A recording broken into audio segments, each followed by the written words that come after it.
send a message by killing somebody.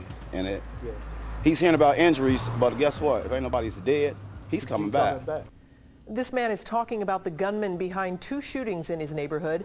He's not the only triggerman that bullets have been flying all across Cincinnati since Friday. Good evening. No one has been killed in the rash of shootings, touching 7 different neighborhoods in the past 4 days. But 13 people have been hurt. Last year, when police broke up a gang, in some cases, the shootings stopped. Local 12's Deborah Dixon is live to tell us it may not be that easy this time. Right, Deb? Hi, Rob. Yeah, I'm here on East McMicken where a man was shot this morning. There were 2 people shot in the city today, and there may be a new twist to what's behind the recent gunfire. 4 days of shootings from East Walnut Hills to Avondale to Westwood and over the Rhine. In some cases, more than one victim at a time. Saturday night shooting outside this market in Westwood is connected to a quadruple shooting here last Thursday when the shooter used a shotgun to spray buckshot. 3 different street gangs that were represented in the victims, and then the shooter was from yet a 4th street gang. Captain Gerard says even though the victims were gang members, the violence is not about the gang. He says it's much more personal than that. This year in this district alone, we're up 17 shootings, and probably 80% of those are personal beefs. It's not motivated by gang activity. It's all about disrespect. People here on Baltimore Avenue agree. They say the shooter was beat up on the street. So shooting someone else gives him back some street cred.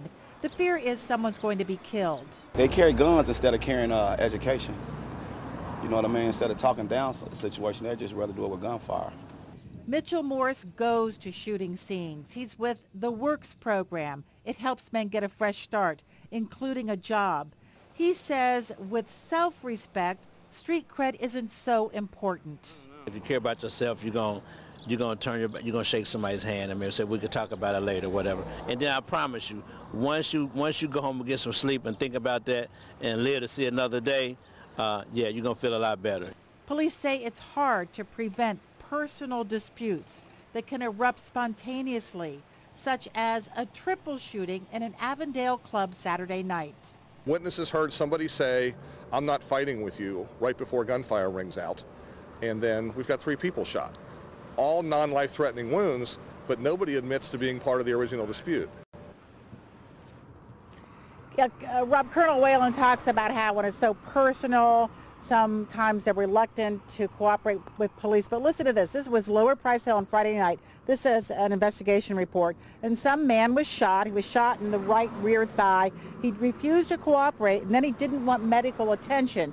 He says all he needs is a good, tight wrap and a Dr. Pepper. So you know, sometimes for some of these people, getting shot is just no big deal. But the bullets don't always go where they're supposed to, and that's part of the problem, Rob. Yeah, that is the problem. And since it's not, the gangs are easier to track. These individual shootings over some beef are almost, I would imagine, impossible to track before they happen.